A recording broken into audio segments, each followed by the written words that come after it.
to the Bank of Zambia radio show. My name is Clyde Chifwati, and this morning we are privileged to have the Deputy Governor of the Bank of Zambia, Dr. Francis Chipimo. Good morning, Deputy Governor. How are you today? Good morning, Clyde. Good morning, listeners. I'm very well. Trust you are well as well and keeping safe. I am. And how are you holding up with this COVID-19? Well, we're persevering, I think, is the probably most appropriate word. All right. Remember, this is an interactive program. Later on, we shall open the lines. You'll be calling us on 226841 and 0978-895-895. So this morning, we are looking at an update on the 10 billion stimulus package. And, of course, my guest, Dr. Francis Chipimo, who is a Deputy Governor, Operations, Bank of Zambia. Now, the Bank of Zambia established the 10 billion stimulus package in April. What is the current status on the uptake? Thank you very much, Clyde, again. I think before I get to your question specifically, maybe I'd just like to make two or three general points. I think the first is just to thank you and Radio Phoenix for the collaboration. I think this is the last one in our session of interaction which we've had with the public through you, and we found it very useful for ourselves. The second is really just to perhaps clarify some of the issues around the facility itself. And a couple of points. Firstly, that really key objectives were we were looking to support financial stability in the wake of the COVID pandemic, and because of the importance of the financial system to businesses and individuals in the economy. The second was really to try and support key sectors of the economy which specifically had been identified by the government in the key policy frameworks, and this was agriculture, manufacturing, tourism and energy. And the idea was really that these are the sectors which we see are job creators and can help us develop a diversified and inclusive economy. And we had, of course, begun to worry about economic impact and what we could do even before COVID, because in 2019 the economy had begun to slow. So I think it's important just to understand those two things. The other is that really the facility was just one of several other interventions which have been made in the area of COVID. This specific one is relating to the financial sector and the Bank of Zambia, but as you know and has been indicated by government through other wings is also providing support through the Ministry of Finance and other government agencies. So and of course the private sector are also involved in addressing the COVID pandemic. So really the key point is that it's not one tool to deal with COVID. It's a collective effort, and each area is trying to do the best that it can. So I think specifically coming to the questions of take-up, of course, as you mentioned, the 10 billion was the amount. So far, we have had applications of about 4.8 billion kwacha, which is nearly 5 billion, so nearly half of the facility. And we've approved actually 83% of that. So about 4 billion kwacha is what we've approved. People would, would be interested to know how much has been dispersed and which financial service providers have received these funds. Okay, thanks. In terms of disbursement, so we've now dispersed about 900 million, so just short of a billion kwacha, and it's split between banks and non-banks. So we've got two banks who have dispersed to, that's Atlas Mara. We've also dispersed to Indo-Zambia, and then we have 4 non-banks who have dispersed to. The total number of banks right now who have approved applications for are actually 16 banks and non-banks, 7 banks, 9 non-banks in terms of approvals, but the disbursements, those are the banks. Maybe I should mention the disbursements for the non-banks as well, since I've given the banks ones. We've had institutions such as Pulse who have dispersed to, Better Finance Company who have dispersed to, Extender Finance who have dispersed to, Israel Loans who have dispersed to. So those are some of the institutions who have received the funding. All right. Do the prescribed conditions make it easy for businesses and households to access these funds from financial service providers? That's a very important question, and I know the public have been very concerned about that. So there are really, I would say, two sets of conditions if you look at the facility. The facility primarily, of course, we're working with the financial service providers, as I've indicated, banks and non-banks. So there are conditions for them accessing the money. Now, those conditions, we publish them on the website. They came about through very much a joint effort. We discussed with the banks what we wanted to do and so on. In some areas, the bank said, if you have this condition, for example, you're asking for this collateral, we won't be able to draw as well. We made adjustments to accommodate that so that they could draw the funding as quickly as possible. The other set of conditions, which we have really no control over, strictly speaking, is now when the financial service provider is lending those funds to their client, because then the institution really has to follow its credit framework which they use, and they know their clients. They have to then negotiate with the clients and so on. And so at that level, of course, we have less control, but the key issue which we've made to all of the FSPs is that COVID is a significant challenge, both on the health and economic front. If we don't think medium to long term, we won't come out of it as strong as we can. So we're really encouraging the banks to take up the facility and help their clients, because that ultimately helps them. All right. And how's been the response from the banks? The banks, in terms of generally the facility, we had very good discussions, and I think that's one thing which must be clear. It was, we sat down with the Bankers Association, and generally the response had been that they would support the initiative, they believed in it, and as I've said, 16 of them have actually had their loans approved. Not everybody has drawn them down yet, but it shows that there is quite a good response from the FSPs themselves. The key challenge we have really is, for those we've approved, it's 4 billion. We have now about 1 billion which has been drawn down. We are working with those FSPs to say, can we see a faster drawdown of the remaining 3 billion of the 4 approved? Because we want that support to get to the clients who we know need it. Okay, but you've mentioned 16 have responded. Were you expecting more than? Well, of course, in terms of the banking sector, I think we've got 18 banks. Of course, the non-banks are more than that. So for us, it wasn't so much you expect everybody will come in, but what we expected was that, or what we knew, is that COVID has impacted all of their clients. We know that, and so what we were really saying to them is, we have given you a facility where you can help your clients. You know, we're giving you a moratorium of a year. We're giving you a lower interest rate. There's some issue on the interest rate we're offering, which banks have raised, which I'll come to a bit later on, in the sense that some of them are saying we have lower cost of funds. So if we take your facility, it's going to be more costly for us. And so their margins are a bit tighter. But we're really focused on telling them we need to support businesses. We need to support households, because if we can come out of this facility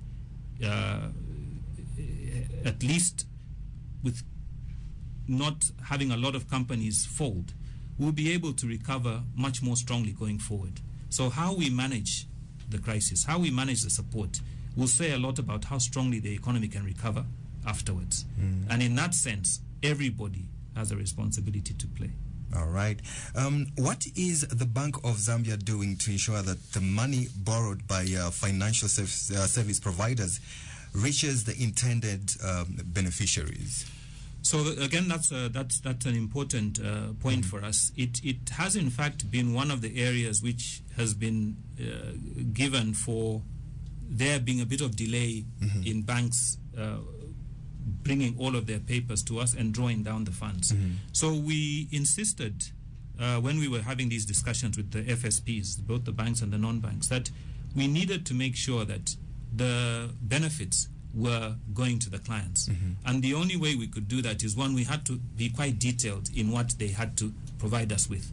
So when they provide their loans, these loans ultimately are approved by the board. When they apply to get loans from us, they're approved by the board, and then when they're going to be dispersing, we ask them, so you're getting money at this level, what benefit are you giving your clients? And then we have a reporting template which they will be reporting. For the first 3 months it's monthly, after that it's quarterly. So setting up all these things took a bit of time, but we thought it was better to take that time and get the framework correct. I mean, I'll give you as an analogy. It's like, think you're in a car going on a long journey. You know, it's not just put petrol in the car and drive off. You know, check your tires. Do you have a spare? You know, maybe you've got your phone. Do you have a charger? There are those things which make sure that you will get to your destination, you know, as you want to. And so taking that bit of time, it did delay, I think, to be honest, the process in terms of banks being able to draw down, and in terms of them being able to having to negotiate with their clients to say this is the benefit, so that they could come to us and say, Bank of Zambia, you've given me this money, see what the benefit is. Is there, have you been monitoring to ensure that? Yes, as I said, for those who have been put in, we've had the detailed breakdown of what benefits there are. So, and the benefits are quite, in some instances, what we've seen from the banks, it goes from, you know, the 5% to 12.5 for some, in terms of the percentage point reductions. For the non-banks, it's even higher. You're getting much higher reductions in interest rates. And of course, that's partly because for the non-banks themselves, they have a higher cost of funds. So to the extent that they're getting much cheaper funding, they can reduce their funding to their clients a lot more. All right. Is there any recourse for business and households who are denied access to the facility by financial service providers? Okay, so if you recall, I said, you know, there's sort of two. There's the relationship between us and the banks, and obviously the banks and their clients. So clearly we have less control in terms of being able to say, force the banks to say, give the money to this client. But what we are encouraging clients to do is to put pressure on their banks to support them. And we ourselves are putting pressure on the banks to say, you must support the real economy, because if those companies don't do well, your future profits are going to be in jeopardy. Don't just look at the profits I'm going to make today. And I think most of in discussions with the Bankers Association, to be honest, there's agreement that we all need to help. So the question is really, are we doing what we've all agreed we need to do? So for some clients, for example, they may be multi-banked. Maybe there's an issue that if your one bank can't do this, there's another bank which is applying for the facility. Perhaps you can go and see that bank. But the broad push we're making is to continuously engage the banks to say, you must support the economy. We understand banks are worried about the margins which they may lose if they support some, if they've got lower cost of funds. But at the end of the day, we must look at the bigger picture, and the bigger picture is to help the economy. This is the Bank of Zambia radio show, and on the program this morning, I have with me Dr. Francis Chipimo, who is a Deputy Governor Operations, and we are looking at an update on the 10 billion stimulus package. We'll take a short break. When we come back, more on the program. Welcome back to the show. This is the Bank of Zambia radio show. If you have any questions, feel free to send them. You can send them via our WhatsApp line. It's 0978-895-895 and 226841. If you want to call 226841, 0978-895-895. I have with me the Deputy Governor Operations, Dr. Francis Chipimo, and is accompanied in the studio by Miss Freda Tamba, who is a Director Non-Bank Supervision, and Miss Linus Mambo, Assistant Director Bank Supervision. Remember once again, 0978-895-895 or 226841. Are you seeing an increase in the uptake of the facility going forward, Doc? Yes, we are. I think we are encouraged that you know, we've approved 83%. We've seen that I think most of the institutions now have done the difficult work they needed to do to make sure that they can draw the funds.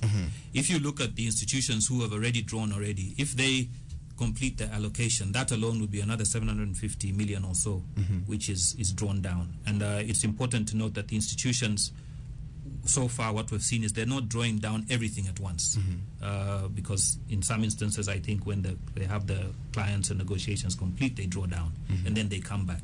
So that's the way we've seen it roll. So we expect that process will continue and hopefully speed up. All right. What happens if the funds are taken up and there's still demand? Well, of course, we set this thing up to help the economy. I think if that situation does arise, we have the flexibility to look at whether we can provide more funding. I mean, I think we have the flexibility to do that. In our presentations on the facility, we have indicated that this is an initial amount. So if there is demand, that can be done. I think on the demand side, one of the other things which needs to be probably mentioned is that for one of the conditions was, of course, that the banks would have to identify that their clients who are getting funding, it is related to the COVID issues. So if, for example, they had clients who had bad loans from before, they are not likely to take those on. But for those clients, I think, who can demonstrate that it is related to COVID, and of course, that is straightforward if you look at it in terms of what is happening in the economy. Those ones the banks should be able to support. There have been instances where a business house goes to their financial service provider and they are informed that particular financial service provider is not giving out new loans but refinancing existing loans. Can such a business go to a different provider to access the facility? Yes, they can. I think the access to the facility isn't restricted to one financial service provider, and so that possibility is there. What we have seen, in fact, is that for those who have drawn down the funds, some have provided the bulk, yes, you could say, are refinancing. Those are their clients, but we're seeing that some are providing new loans. So we're seeing that in the FSPs who have drawn down funds already. All right, so we are now opening the lines, the phone lines, 226841 0978 895 895. We have somebody on the line. Good morning. Good morning. Thank you. How are you? Very well, thank you. And how are you? All right. Thank you. All right. What's your name and where are you calling us from? Okay. My name is Abel. I'm calling you from Osaka. Abel, please go ahead with your question or comment. Yes. I wanted to find out who qualifies these loans and what is the percentage and the time frame. And also, I wanted to know, is it able to obtain these loans from where we hold our accounts with this financial bank? The first question, what did you say? Who qualifies? Who qualifies for these loans, and what are the conditions? Does one need the collateral? Does one need, I don't know, surety that one makes, to qualify and obtain this loan? All right. Thank you so much, Abel. Okay, so Abel, maybe you'll just have to come back to me on the second question. In terms of who qualifies, Abel, thank you for the question. Earlier I'd made the point that there are sort of two conditions. There's one which we have for the banks. And for the banks, those are the ones where we've clearly defined what they need to do in terms of us giving them the money. But for you, who goes to your bank, those conditions are really defined by the bank. The only principles we've given the bank are as follows. Most of the money we want to go to 4 key sectors: agriculture, agriculture, manufacturing, energy, tourism, and then 40% to the other sectors. We have also made the distinction that for those loans which are going to the key growth sectors, they can go up to 5 years, and then for the other ones they're 3 years. So just for the banks to be able to help their clients. But really, otherwise, anybody as long as I think you can demonstrate to your institution that obviously in this COVID you're facing a challenge, the bank should be able to, or the non-bank should be able to help you. There's a question here saying, good morning. When we ask the banks about the funds, they keep saying that Bank of Zambia is not responding. Please let us know which other 7 banks have been approved for drawdown. Okay, so first of all, that is not correct if that is what you are being told, because what we have said to the banks is come, and non-bank financial institutions as well. It's not just the banks. So we do not stop banks from supporting their clients. In fact, we're actively asking them to support their clients. In terms of who, if you like, who we've approved for, although not all of them have drawn down, Atlas Mara, we have approved. Indo-Zambia, we have approved. Access Bank, I think we've approved. Stanbic Bank Zambia, we have approved. First National Bank, we have approved. First Capital Bank, we have approved. First Alliance Bank, we have approved. So those ones already are showing their amount which we have approved. But as I said, following that approval from us, that's our role has ended. It is now, when will those banks disperse to their clients? And as I said, there was a procedure where they needed to come and show to us that, yes, you've approved, these are the benefits, and then they apply for the drawdown, and we draw down. All right. We have a call. Good morning. Morning, how are you? Very well, thank you. And how are you? I'm okay. What's your name and where are you calling us from? My name is Shazi. All right, Shazi, please go ahead. Please go ahead with your question. Yeah, my question goes to non-bank department. Yes, please. Yeah, so listen to non-bank rated Comserve and what's this with Ono in Mazabuk and Monze, I think other places. So my question was, why don't you guys protect people that put money there before you freeze the accounts of these companies that are in, is it a credit union or whatever, savings? Because I think a lot of people have lost money, and these people, like Comserve, have been working, I think, for 1 year plus. And then you just go there and you close without even warning the public and stuff. I think this is not fair to people that are investing in their monies in there.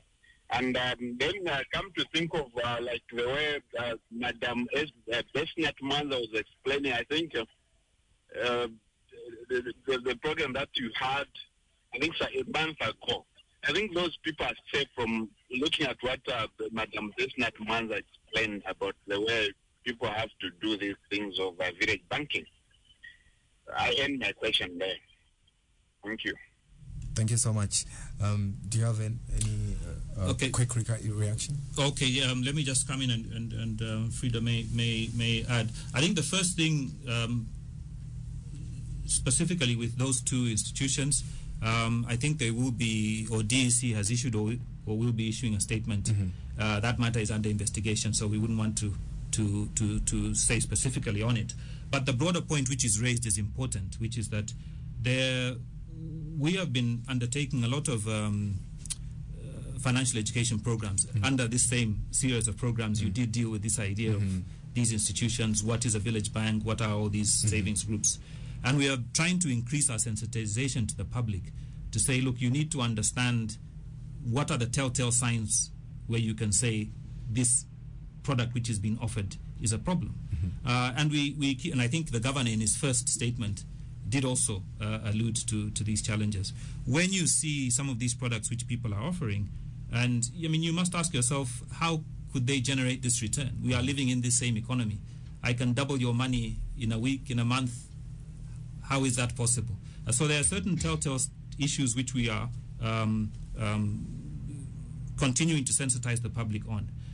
Second, one way in which we're taking that forward with the SEC, PIA, who is the supervisors of the pensions, and SEC, who supervise the capital markets, we are really coming together to have a joint campaign, and there's some materials which will be issued, I think, both online, sketches have been done, and some in local languages, again, to try and sensitize people and educate them on how best to identify these institutions. The last point I just need to make as well is that for us, when we see these issues, we have to investigate them, which we do. We collaborate with other agencies, and then we are moving. And we are very, very firm that when people are breaking the law in this kind of way, we are going to pursue it to the full extent of the law. Because the caller was right, Shazi. We don't want people's hard-earned money to be lost. All right. Let's take a short break. Welcome back to the Bank of Zambia radio show. If you have any questions or comments, feel free to join the conversation. We are talking about basically the governor, the deputy governor is giving us an update on the 10 billion stimulus package. 226-841, 0978-895-895. Those are the two numbers that you can reach us on. 226-841, 0978-895-895. The last part of the question from Shazi, Doc, maybe we started from there. Thank you very much. Yes, we didn't address the last question Shazi raised, which was important. I think what our Comms Bessie had said was that, in fact, the bank did support village banking. I mean, these are informal savings groups, and we want to encourage savings. So that message was really from that perspective. We will be issuing, I think, later on, just to help everybody, clarifications on what we mean when we say village banking. I think we've been saying this in our literature and in our programs, but I think we'll have to just keep saying it. And there are two really key principles. One, you know, these are really informal groups of people who are known to each other. And secondly, really you're managing funds together. When you see formalized structures, you really must have your antennas. And what we always say is you must deal with licensed institutions. And as much as possible, we're trying to publish who those licensed institutions are, whether it's on our website and when we go out to the public. All right. Good morning. Good morning, sir. How are you? This is Mr. Mwanza. All right. Mr. Mwanza, please go ahead with your question. Yes. Just in relation to the issues of loans, I just wanted to find out if the Deputy Governor knows that if you invest money into something, into a company, and that company is liquidated, if that institution or company got some loan from the bank, and then that company is liquidated, you, the person who has invested in that company, if you are not a bank, for example, you are told to say you are not a secured whatever customer. I don't know what words they use. So what is the Bank of Zambia doing in the companies like Grand Thornton? Because they take up liquidated companies, and then these other people who have got money in that company cannot be paid. They only pay those people who have given them the job to take care of that company, which has been liquidated. What is the Bank of Zambia doing in this regard? Because you put money in a company, then companies like Grand Thornton take up that company. They only pay the bank which has given them the mandate to take over that company, which is a great robbery in Zambia. I don't know if the governor has noticed this. We have lost monies from Agriflora, from companies that were in agricultural activities. I myself, I lost more than 400 million. It was 400 million that time, quarterly based, through Agriflora. And not even a single way has been paid to that effect. They said you are secured whatever words they use.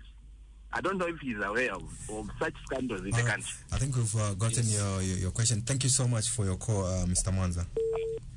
All right. Would you like to respond? Thank you very much, Mr. Mwanza, for your questions, and we hear your concern and your complaint.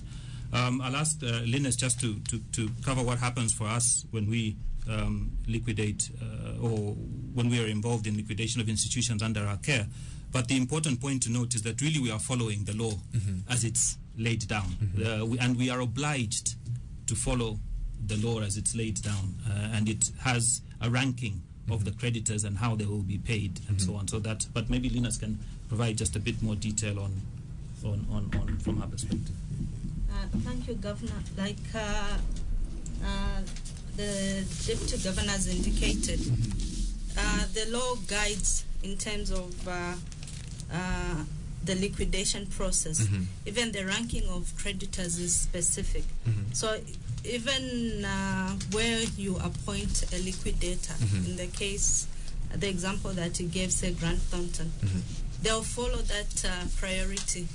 And like he rightly put, there'll be those who are secured creditors and the non-secured creditors. And the ranking is clear according to the law. So the law governs how creditors are paid. And the ranking is such a way that there's a priority. So if you are at the lower end of the priority list, whatever net resources will remain in that liquidation process is what you get. If there's nothing that remains, usually people lose money. Unfortunately, that's the way the law is. Thank you. All right. So, Clyde, I may just also add, I think, the caller referred to perhaps sometimes some private, Agriflora, for example, some private companies. But I think for the financial sector, what we need to say as well is that this challenge is, of course, there. And one of the things which we're trying to do now is to create a deposit insurance fund.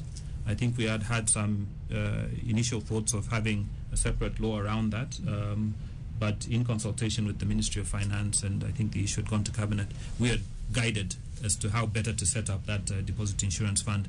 So this is something which we are working towards to introduce, and that would help to the extent that it would be like insurance. So a certain number of clients to a certain level. If an institution does unfortunately go down, you would have some guarantee that those funds would be, your funds would be secured and you would be paid. So that's one of the efforts we're trying to make to sort of deal with the challenges which depositors face in financial institutions when they do go down. Hello, good morning. Yes, good morning. How are you? Very well, thank you. What's your name and where are you calling us from? My name is Peter Lungu and I'm calling from within Lusaka. Right. Mr. Nyirenda, what's your question? Lungu. Lungu, sorry. What's your question, Mr. Lungu? Yeah, mine is a concern regarding the stimulus package that the government released through the Bank of Zambia. I understand that this money was meant for people that were badly that are in business and are badly hit due to COVID-19. Now, my worry is this package is not being felt by an ordinary, small Zambian businessman on the street.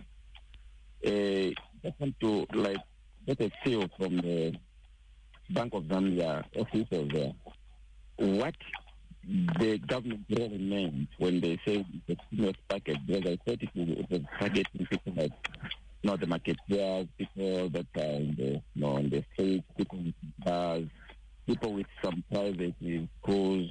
But if you look at the procedures, it is targeting those companies that are already entrenched, those companies that are already big and they are financially powerful. But it's if you look at people that are vulnerable, people that are suffering, those that have been hit badly, are those that just mentioned. So what does this stimulus package really mean to us as ordinary Zambians? That is my concern. Thank you so much, Mr. Lungu. Okay, thank you. All right.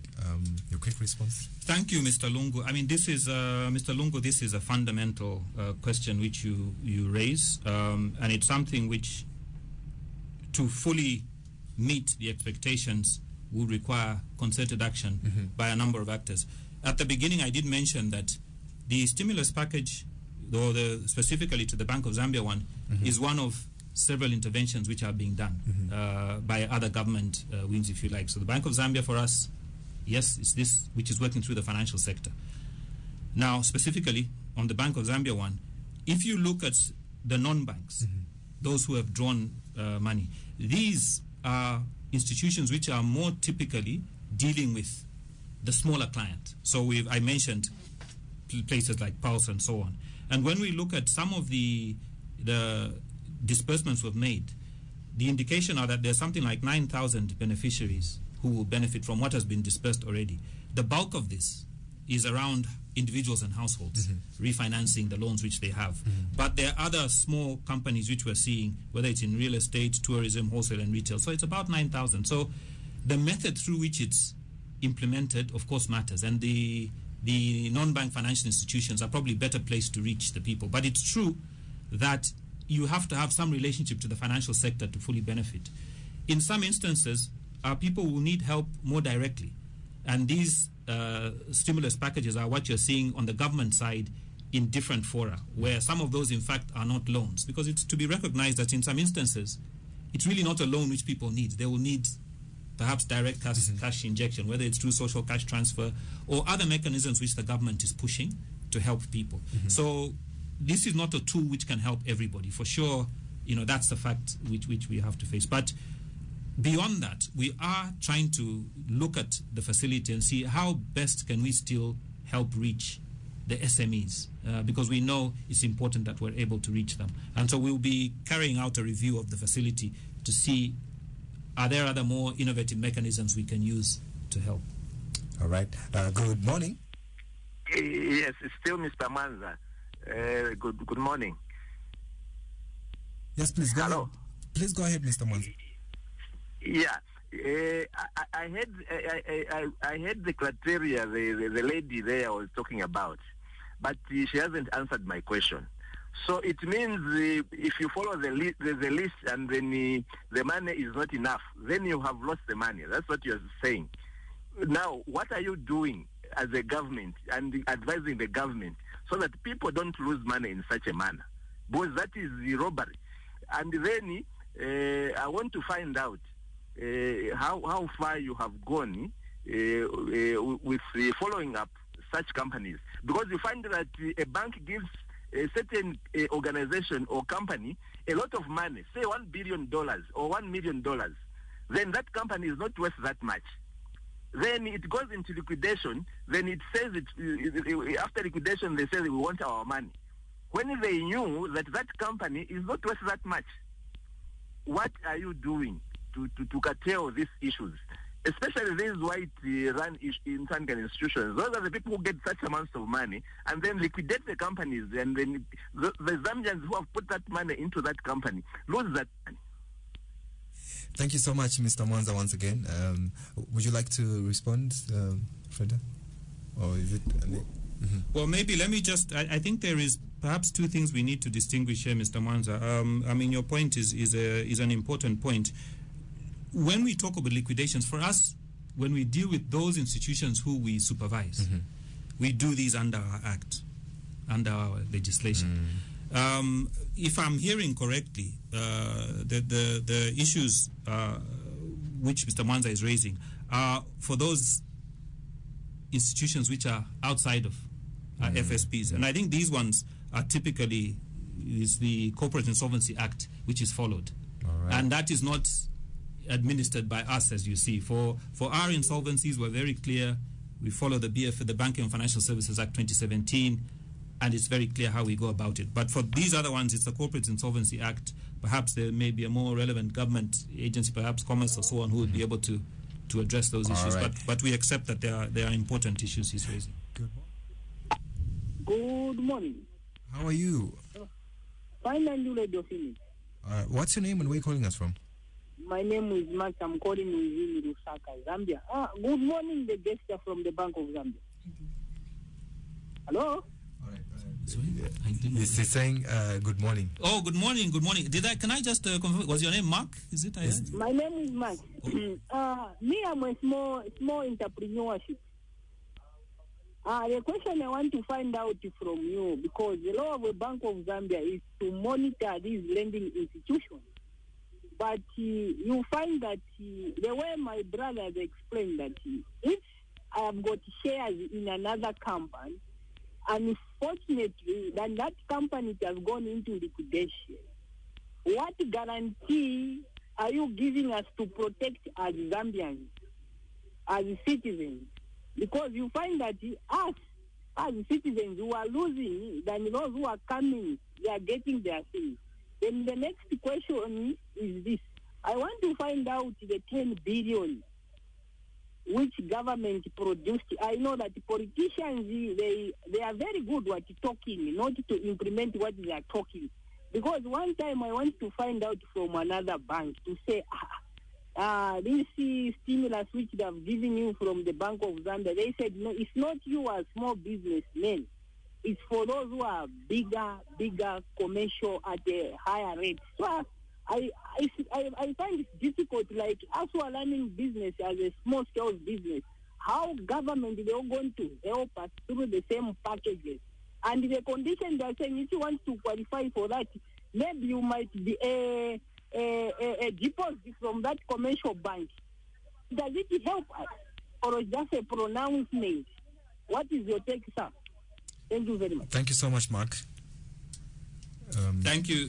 Is it Mark or Max? Sorry. Mark. Mark. Okay. Thank you very much, Mark, for those two questions. I think on the first one, again, we need to distinguish between the institutions which fail, which are regulated by the Bank of Zambia, financial institutions, because we deal with them when they fail under the Banking and Financial Services Act. Private institutions, they are dealt with under the Corporate Insolvency Act, and that is not regulated by the Bank of Zambia. So we really can't, comment on how those can best be dealt with. But for those institutions, if a bank goes down or a non-bank financial institution goes down, we're very clear how we proceed. And I was saying we're trying to fortify the protection of depositors by, in fact, even trying to introduce going forward a deposit insurance scheme so that small depositors will be protected and can be paid out pretty much quickly when these things go down. But we can't, Corporate Insolvency Act is not administered by ourselves, so that's not something we can deal with. The second, again, is a profound question he's raising, and it's a challenge even with this facility which we've introduced. It's new, and yes, there are teething problems. It is meant for everybody, not just for big companies alone. I've indicated that, for example, of the amounts which were given, for example, to the non-banks, there are companies who have benefited. There are individuals who have benefited. I think we have something like 9,000 who we're seeing. Of course, a lot of these are refinancing of individual loans and so on. But we do have a challenge with the banks, which we are discussing with them and which we will continue to take on with them, which is that you shouldn't be told that this facility is not for you. In some instances, what we understand, of course, is banks will be worried about maybe you're not a customer of a bank, and so they may say, well, you're not my customer unless you're a customer. In some instances, banks may be worried, to be honest, fundamentally about the margins. If they have a lower cost of deposit, they take this stimulus money from us, it's at a slightly higher cost than what they have, because if you look, for example, the banking sector, the average cost of funds from what we're seeing is something 3.6 to 4%. And some of them may come, that's the average. Of course, some may be a bit below, a bit above. Some banks may then come and say, well, I then borrow money at 10.25%. My margin is going to be hit a little bit. But as I said, what we're saying is think about the future of this economy and the future of your clients, because if we all can't help each other in this period, then, a natural question will be asked, so what is the financial sector for? So that's important. So the more active institutions we've seen are the non-banks. And again, you can understand that some of those are already dealing with these small SMEs. As I said, some of the people who have given funds to the Pulse, Better Now, and so on, these already deal with those clients. And so you're finding there, they are able to provide their clients with funding from the facility and at a much, much bigger discount in terms of the interest rates they're charging. In some of these institutions, we were calculating annual interest rates of 90%, 60%. We're seeing those come down significantly for those who are applying under the facility. So there are, particularly the non-bank financial institutions, which seem to be better attuned to helping the SMEs. Now we've got to figure out how to access these funds. Are there innovative things we can do? So, for example, could financial institutions team up with people like CEC? Because we have to work through a financial institution. We can't lend directly with those. So we have to think a bit more innovatively about how can we relook at what we're doing and still working with the financial institutions, because we can't run away from that. This is where the powers are of our action comes from. The law means we have to work with financial institutions. But we need to innovate a bit as to how can we bring on board other institutions. And we are having quite a lot of discussions in the background with other people who are working in the SME sector and trying to see how we can help. And I think some of these things will be coming out as we go forward. There's a question here from Chris Mvula. Good morning. There's a notice on the Bank of Zambia website inviting applications for the issue of the COVID-19 bond. Is this part of the 8 billion kwacha bond announced earlier by the government? And is this the launch of the said bond? That's Chris Mvula. Chris Mvula. Thank you very much, Chris. Yes, that notice is on the Bank of Zambia website because we are their agent in issuing fiscal agent, so we issue bonds on their behalf. This is part of the 8 billion bond. If you can just remind me, what was the second aspect of his question? In terms of whether it's the launch, no. I think if you watched the PS Mukuli on Sunday interview, he did indicate, in fact, that already quite a bit of that bond has been raised. I think we have about 5.2 billion, I think, were raised already. So already they've raised it, and he did outline, in fact, some of the critical expenditures which they've made from that bond as well. So this will be an augmentation of that. Another question. Are citizens required to provide collateral security to access these funds? So again, I need to repeat, the conditions the Bank of Zambia puts are on the banks, and that is not imposing any requirement on the individual. It's on the bank when they borrow from us. So if you go to a bank and they're giving you conditions, they shouldn't tell you these conditions are necessarily because of Bank of Zambia. Of course, the institution has to manage credit risk. And the environment we're in fact, risks are heightened. So banks have to be prudent. And of course, we will insist that banks are prudent. And they'll have to manage their risk. So part of the process may well be they ask for collateral and so on. There's a normal credit process which they will undertake. But it is really the credit processes which the banks employ in the normal course of their business when they're giving credit. Because ultimately, they do want to make sure that if it is a loan they give out, that loan will be repaid and so on. Another question, at what interest rate are the banks lending out these funds? Is it any different from the market rates? So for those who have borrowed from us, we are seeing some difference, and that was why I was discussing earlier that there have been some delays in banks drawing down and even non-bank facilities drawing down because we wanted them to demonstrate.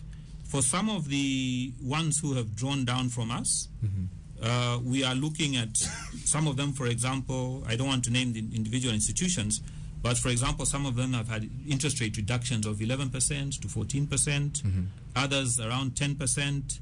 I think the lowest we saw was one which was giving only around 4%, but they were giving repayment holidays on top of that. So almost all of them, before we draw down, we want to see that there's a significant reduction in where the interest rate was before to where it is now. And we're seeing double-digit percentage point reductions as I've announced. So some 5 to 10%, others, 9 to 10, and so on. So we are seeing reductions. And if we don't see those reductions, we've been very clear with the FSPs, both the banks and the non-banks. If we don't see that you're going to provide a reasonable reduction in interest rates to the client, then there's really no point in us giving the funding, which is why we're saying, no, you must show us that you're providing a real benefit to clients. Lastly, will banks charge arrangement fees and other usual charges for the public to access these funds? I think that's really an issue for the financial institutions themselves, of course, because they have to negotiate with their clients, and we are not at that end of the business. We are really providing the funding and the ability of banks to help. The nature in which the banks help and so on, really, we are encouraging them to do as much, to give as much help as possible, and we will continue to push them. But that part of it really is the normal banking business they do, and they will either negotiate with their clients or they will have particular projects. All right, as we come to the end of the program, any concluding remarks? I think the concluding remarks for me, first of all, is just to thank all the callers who have called in. I think there's some profound questions which have been raised. This is a new facility, first of all. So, of course, there are going to be teething problems. But our view is that these teething problems should not dissuade us from seeking to help, and particularly the SMEs. And so what we've tried to do all the way through is that when, for example, some of the financial service providers who deal with the SMEs have issues, we've tried to see how we can help them so that they can lend the funding. But we are also need to ensure that it's in everybody's interest, the financial service providers, the individuals, to make this work, because that's the only way we're going to get through this COVID. We can only do it if we all work together. This institution will help in one way, but there are other interventions which the government is making which are also going to help and must be seen as all of these things coming together. A final point is in the credit space, one of the challenges we have is a poor credit culture. I think in the programs you've been having, I think this has been emphasized, I hope. We must have a culture of paying back when we borrow. Because otherwise we will never be able to grow the economy. And just as we must have a culture of savings. I mean, those two things are really critical, and particularly in these times which we're in. So we really can only assure listeners and everybody that where we see that we can make improvements in the funds, for sure, in the fund itself, for sure we're going to do that. We're trying to look at more innovative ways in which we can reach SMEs. And internally, we're conducting a review now about how best we can do that. I think some of the questions which have been raised on how we help SMEs, HE raised this issue, and it is a profound issue. But it's also important, the final point for customers, for our listeners to know, is that this is a challenge, in fact, which other facilities in other countries have faced. How can we best make sure that the little person benefits, whilst ensuring that we don't blow up the financial system because we allow reckless credit, or we allow financial institutions to fail? Because financial stability at the end of the day is why we are intervening with this product. So really I'd end there, and just to encourage the interaction. We hope we will be able to continue the interaction we've had with yourselves, and also through our website. We are now publishing a status report on the facility, and we hope everybody can advise that. We'll work to continue to improve what we're doing, because we have to succeed. I think that's an obligation we have as a public institution, to be able to help the small businesses. Deputy Governor, thank you so much for coming through to the program this morning. Thank you very much, Clyde, and thank you very much for Radio Phoenix, for the interaction we've had. All right. So that's all we had for you on the Bank of Zambia radio show. I had with me Deputy Governor Operations, Dr. Francis Chipimo. Until next time, stay tuned to Phoenix FM.